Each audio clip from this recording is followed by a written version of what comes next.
ఈరోజు special recipe Sankranti కోసం అరిసెలు పర్ఫెక్ట్గా రావాలంటే, చెడిపోకుండా ఉండాలంటే, పూరీల్లాగా పొంగాలంటే ఎన్నో టిప్స్ ఉంటాయండి. ఆ టిప్స్ మనందరికీ సాధ్యం కాదు. సో అరిసెలు చేయడంలో 50 ఏళ్ల అనుభవం ఉన్న ఒక అమ్మమ్మ గారితో చేపించిన రెసిపీ అనమాట. చాలా చాలా పర్ఫెక్ట్గా వస్తుంది. ఈ వీడియోని మీరు స్కిప్ చేయకుండా చూసారంటే మీరు ఫస్ట్ టైం చేస్తున్నా సరే ఫెయిల్ అవ్వకుండా మీరు సక్సెస్ అయిపోతారు. మరి వీడియోలోకి వెళ్ళిపోతామా? హాయ్ అండి, నమస్తే. నేను మీ లక్ష్మి. ఈరోజు ఒక మంచి రెసిపీతో మేము ముందుకు వచ్చాను. అదేంటంటే అరిసెలు. మన ఆంధ్ర వాళ్ళకి, అంతేకాకుండా తెలుగు వాళ్ళందరికీ ఇష్టమైన రెసిపీ అరిసెలు. ఈ అరిసెలు శుభకార్యాలకి కానీ, లేకపోతే పెద్ద పండుగకి, సంక్రాంతి, క్రిస్మస్ ఇలాంటి పండుగలు ఉంటాయి కదా, వాటి తప్పకుండా చేసుకున్న రెసిపీ అనమాట. బట్ ఇవి అందరికీ కుదరవు. ఎవరు బాగా చేస్తారని తెలుసుకున్నప్పుడు నాకు ఒక ఆంటీ పరిచయం అయ్యారు. ఆ ఆంటీని అడిగి నేను వీడియో తీసి మీకు ప్రజెంట్ చేస్తున్నాను. ఇందులో చాలా టిప్స్ ఉన్నాయండి. ఈ టిప్స్ పాటించారంటే మీరు కూడా చాలా బాగా అరిసెలు ట్రై చేయొచ్చు. ఒకసారి ఈ వీడియోని స్కిప్ చేయకుండా చూడండి. అసలు టిప్స్ ఏంటి అని ఆంటీ గారిని అడిగి తెలుసుకుందాం. నమస్తే ఆంటీ గారు, మీ పేరేంటండి? సామ్రాజ్యం ఆంటీ గారు తను చేయడమే కాకుండా చుట్టుపక్కల వాళ్ళకి చేసిస్తారు. అంతేకాదు ఆన్లైన్లో కానీ చుట్టుపక్కల వాళ్ళందరూ ఆర్డర్ ఇస్తారనమాట కదా ఆంటీ గారు? ఎంత కావాలి అని ఆంటీ గారికి ఆర్డర్ ఇస్తారు. అప్పుడు వాళ్ళు వచ్చి చేపించుకొని తీసుకెళ్తూ ఉంటారు. చాలా ఫేమస్ అనమాట. అసలు అరిసెలు చూస్తుంటేనే నాకు నోరు ఊరిపోతుంది, అంత బాగున్నాయి. ఈ కలర్ కానీ టెక్స్చర్ కానీ చాలా బాగున్నాయి. సో దీనికి కొలతలు ఏంటి అని అడుగుదాం. చెప్పండి ఆంటీ గారు, ఎలా కొలత తీసుకోవాలి? ఎప్పుడు బియ్యానికి కొలత అనుకునేదాన్ని అనమాట. నా అలాగే చాలామంది అనుకుంటారు. అసలు బియ్యానికి కొలత కాదంట, బెల్లానికంట కొలత కదండి. కేజీ బెల్లానికి ఎంతండి? సేరు పావు అయితే కరెక్ట్గా సరిపోద్ది. పావు అంటే సేరు అంటే కేజీ, కేజీ పావు. కేజీ బెల్లానికి కేజీ పావు బియ్యం. కేజీ బెల్లానికి కేజీ పావు బియ్యం. ఇప్పుడు బియ్యం ఏంటి, బెల్లం ఏంటి అని అడుగుదాం. బియ్యం ఏ బియ్యం బాగుంటాయి ఆంటీ గారు? మామూలుగా సన్న బియ్యం కాకుండా ఏ బియ్యం అయినా పోసుకోవచ్చు. సన్నవి కాకుండా లావు బియ్యం, దోసల బియ్యం, రేషన్ బియ్యం అంటారు కదా, అవన్నమాట. ది బెస్ట్ అయితే రేషన్ బియ్యమే కదండి. రేషన్ బియ్యం తీసుకొని చక్కగా చేసేసుకోవచ్చు, అవే బాగా వస్తాయి.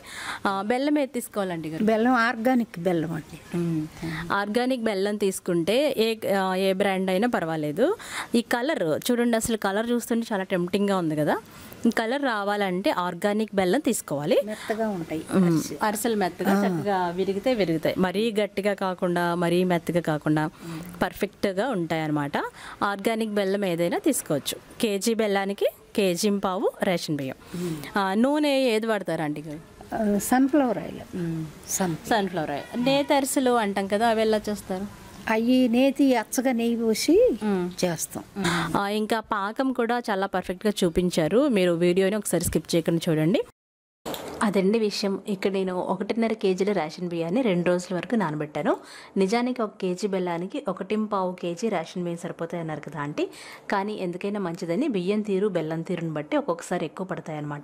అందుకని 1.5 కేజీల బియ్యాన్ని 2 రోజుల పాటు నానబెట్టుకోవాలి. మధ్య మధ్యలో ఒక 12 గంటలకు ఒకసారి మనం నీళ్లు మార్చుకొని వాష్ చేసుకోవాలన్నమాట. అప్పుడు మనకి స్మెల్ రాకుండా ఉంటాయి. 2 రోజులు ఖచ్చితంగా నానాలి. నానిన తర్వాత మనం ఇలా ఒక క్లాత్ పై పరుచుకొని ఒక 10 నిమిషాలు ఉంచాలి. అప్పుడు నీళ్ళని వాడిపోతాయి. నీళ్ళు వాడిపోయిన తర్వాత ఆ తడి బియ్యం మన చేతికి ఇలా అంటుకోవాలన్నమాట. అలా అంటుకుంటేనే మనకి పర్ఫెక్ట్గా తడి బియ్యం పిండి రెడీ అవుతుంది. ఇలా ఉన్నప్పుడు మీరు మిక్సీలోనైనా గ్రైండ్ చేసుకోవచ్చు, లేదంటే మిల్లుకి ఇవ్వచ్చు. ఇక్కడ నేను మిల్లుకి ఇచ్చేసి తీసుకొచ్చామన్నమాట. మిల్లుకి ఇచ్చి తేగానే మీరు కంపల్సరీగా జల్లించుకోవాలి. మీరు అరిసెల కోసం అని చెప్పి మిల్లు పట్టించుకోవాలి, అయినా సరే మీరు కంపల్సరీ జల్లించాలి. ఎందుకంటే అరిసెల కోసం తయారు చేసుకునే తడి బియ్యం పిండి చాలా అంటే చాలా మెత్తగా ఉండాలి.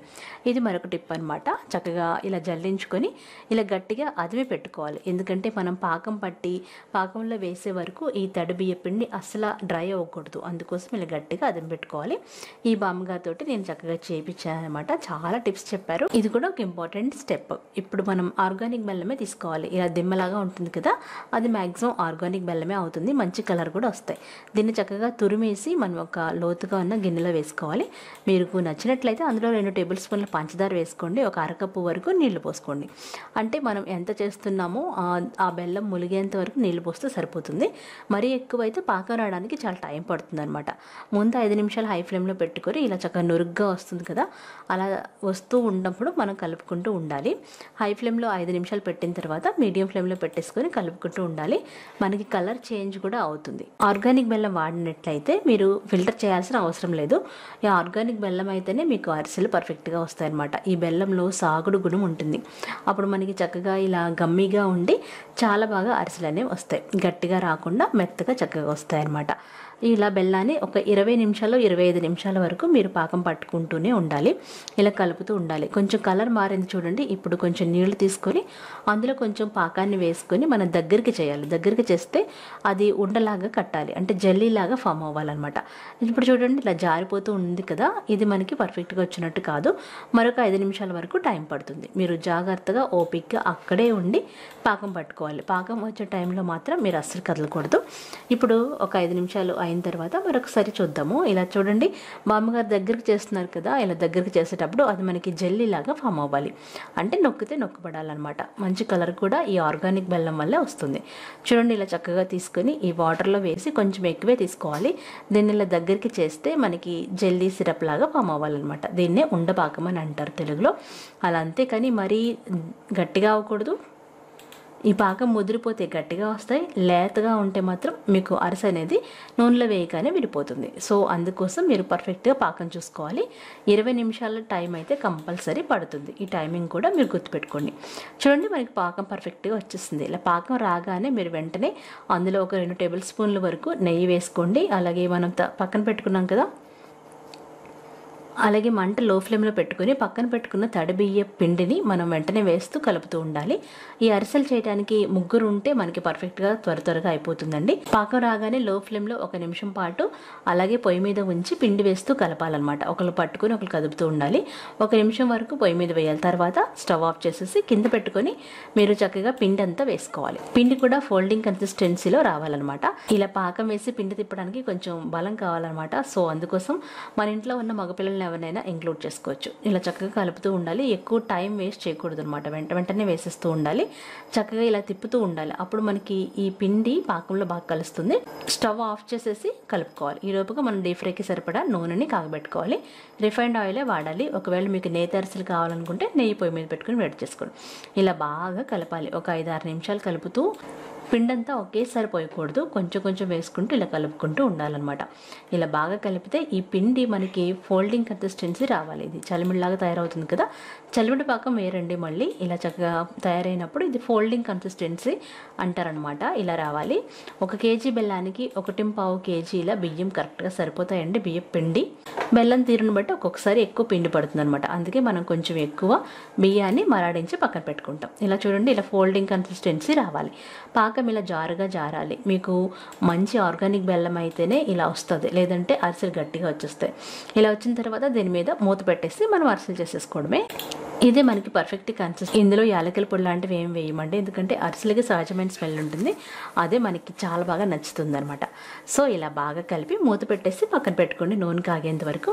ఇప్పుడు మీరు ఉండలుగా చుట్టుకొని చక్కగా డీప్ ఫ్రై చేసుకోండి. వేయించే విధానంలో కూడా కొన్ని టిప్స్ ఉంటాయండి. పెద్ద బాండి పెట్టుకోవాలి, ఎక్కువ నూనె వేసుకోవాలి, హై ఫ్లేమ్లోనే వేయించుకోవాలి. నూనె కొంచెం కాగాలన్నమాట. కొంచెం ముద్ద వేసి తీస్తే మనకు తెలుస్తుంది. అది పైకి తేలిందంటే నూనె కాగిపోయినట్టు అర్థం. అలా అని మరీ ఎక్కువ పొగలు రాకూడదు. చక్కగా నూనె కాగిన తర్వాత మనం చిన్న నిమ్మకాయ సైజ్ అంతా ఉండలు తీసుకొని ఇలా ప్రెస్ చేసుకోవాలి. మరీ పల్చగా చేయకూడదు, అలాగని మరీ మందంగా చేయకూడదు.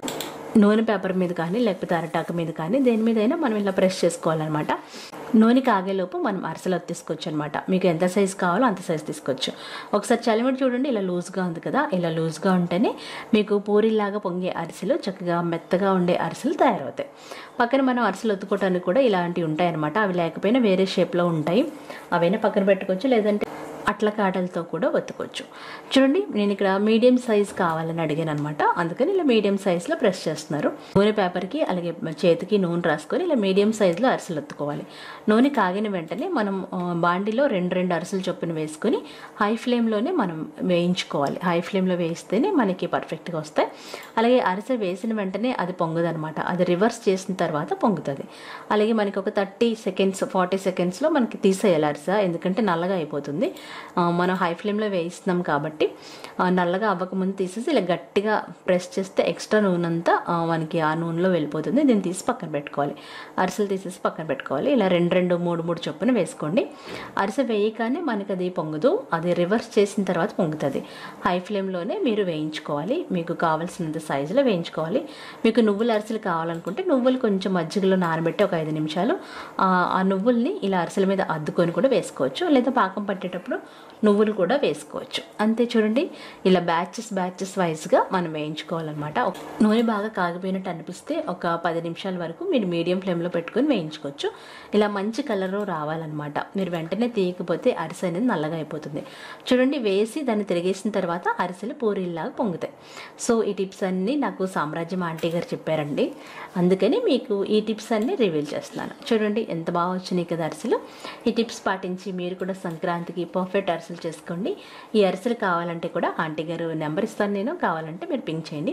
అరిసెలు కావాలంటే మాత్రం 3 రోజుల ముందు చక్కగా పింక్ చేయాలన్నమాట. ఈ అరిసెలు ఇలా ఒత్తేసుకొని తీసిన తర్వాత వీటిని కాసేపు డ్రై చేసుకొని తర్వాత 8 బాక్స్లో పెట్టుకుంటే ఒక నెల రోజుల వరకు అప్పుడే చేసిన అరిసెల్లా ఉంటాయి. మరీ మెత్తగా ఉండవు, మరీ గట్టిగా ఉండవు, చక్కగా ఇలా విరిస్తే విరుగుతాయి అనమాట. అంత పర్ఫెక్ట్గా మంచి కలర్ఫుల్గా ఉండే ఈ అరిసెలు. ఈ వీడియోని స్కిప్ చేయకుండా చూసి లాస్ట్లో ఆంటీతో కొన్ని మాటలు కూడా చెప్పించాను, ఇంకా ఏమేమి చేస్తారో అవి కూడా చెప్పించాను. ఆ లాస్ట్లో మీకు ఇంట్రెస్ట్ ఉంటే ఈ వీడియోని కంటిన్యూ చేసి నెక్స్ట్ కూడా మీరు చూసేసి మీరు తయారు చేసుకోండి. మరొక మంచి వీడియోతో మళ్ళీ కలుద్దాం. బాయ్. ఇంకా ఇవి ఎన్ని రోజులు తాజాగా ఉంటాయండి? తాజాగా నెల రోజులు ఉంటాయి. నెల రోజులు తాజాగా ఉంటాయి. వీటిని మనం ఇక్కడ ఎందుకు ఇలా ఆరబోసారి పెట్టారు? అరిసె కొంచెం గాలికి ఆరినాక డబ్బాలో పెట్టుకోవాలి. ఆరకుండా పెడితే పాడైపోతాయి అరిసెలు. అందుకని గాలికి కొంచెం ఆరాలంటండి, అందుకని ఇక్కడ ఆరబెట్టారనమాట. అది వరకు అయితే ఎలా ఆరబెట్టేవారండి? అది వరకు గడ్డేసి గల్లికి కూడా చేస్తారు కదా. ఇంకా ఏమేమి చేస్తారో ఆంటీ గారిని అడుగుదాం. లడ్డు చేస్తానండి, ఇంకా పచ్చళ్ళు, ఆవకాయ, గోంగూర, ఉసిరికాయ, టమాటా, అన్ని రకాల పచ్చళ్ళు చేస్తాను. నిమ్మకాయ, అన్నీ చేస్తాను. అన్ని రకాల నిలవ పచ్చళ్ళు ఆంటీ గారు చేస్తారండి. మీరు కావాల్సిన వాళ్ళు ఈ నెంబర్ ఇస్తాను, వాట్సాప్లో పింక్ చేసి నాకు ఆర్డర్ పెట్టారంటే నేను ఆంటీ గారితో చేపించి నేను పంపిస్తాను అనమాట. మేము ఫారెన్ కూడా పంపిస్తాము, ఎవరైనా ఇంట్రెస్ట్ ఉంటే చక్కగా చేయండి. అరిసెలు కావాలంటే మాత్రం 3 రోజుల ముందే మీరు ఆర్డర్ పెట్టాలి, ఎందుకంటే అరిసెల బియ్యం 2 రోజులు నానాలంట కదండి. మీరు ఎలా నానబెట్టారు చెప్పండి అండి. 2 రోజుల ముందు నానబెట్టాలమ్మ బియ్యం. 2 రోజులు మధ్య మధ్యలో ఆడిచ్చి కడగాలి, రోజు కడగాలి. రోజు కడిగి నానబోతాము. మళ్ళీ నిన్న కడిగాను, మళ్ళీ ఇవాళ కూడా కడిగి ఆడిచ్చాము. మళ్ళీ ఆడిచ్చిన బియ్యం మళ్ళీ మనం ఇంటికి తెచ్చుకుని జల్లించుకోవాలి. అవును, వీడియోలో చూపించాం కదా. మరాడి మెత్తగా ఆడించాలి అరిసెలకి అని చెప్పి, అది మనం అంతేకాక ఖచ్చితంగా జల్లించాలని చెప్తున్నారనమాట. జల్లించుకోవాలి. ఇంకా ఇప్పుడే ఏదో అండి మధ్య మధ్యలో కడగాలి అని చెప్పేస్తాం కదా. ఎలా నానబోసారు ఏంటి అది నేను చూపిస్తానండి. బాగా కడిగేసి నానబోసుకోవాలి. ఇప్పుడు రేషన్ బియ్యం అందుబాటులో ఉంటున్నాయి కాబట్టి చక్కగా ఒకసారి చేసుకోండి, లేదా ఒకసారి ఆంటీ గారి వంట మీరు టేస్ట్ చేయాలంటే ఒకసారి ఆర్డర్ చేసి తెప్పించుకోండి. అరిసెలకు మాత్రం 3 రోజుల ముందుగా మీరు ఆర్డర్ పెడితేనే 2 రోజులు బియ్యం నానబెట్టి 3వ రోజు మరాడించి అప్పుడు చేస్తారు ఫ్రెష్గా అనమాట కదండి. ఒక అరిసె తుంపి చూపించండి ఆంటీ గారు ఎట్లా ఉందో. ఇలా యాజ్ ఇట్ ఈజ్ ఇలాంటి మా చిన్నప్పుడు తిన్నామండి, ఇలా చక్క తుంపితే ఈ టేస్ట్ రావాలి ఆంటీ అని చెప్పాను అనమాట. అంతేకాకుండా అరిసెల్లో కొంతమందికి గట్టిగా ఇష్టం, కొంతమందికి బాగా మెత్తగా ఇష్టం, కొంతమందికి ఇలా విరిస్తే విరిగేలాగా ఇష్టం. నేను ఇలా కావాలని నేను ఆర్డర్ చేపించి నేను చేపించుకుంటున్నాను. పనిలో పనిగా అడిగి వీడియో కూడా తీశాను. మీరు ఎలా కావాలంటే అలా పాకం పట్టి చేస్తారు కదండి. గట్టిగా కావాలంటే గట్టిగా సరే తిని చూడండి నాతో పాటు.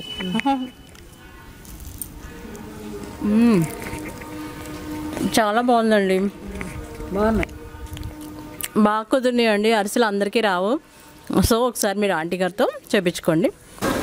ప్యాకింగ్ కూడా చూడండి, ఆంటీ గారు వాళ్ళ అమ్మగారు ఇచ్చిన తగ్గట్టుతో ప్యాక్ చేస్తున్నారు అన్నమాట. 1/2 కిలో రాయంట, దానికి మెజర్మెంట్ అనమాట.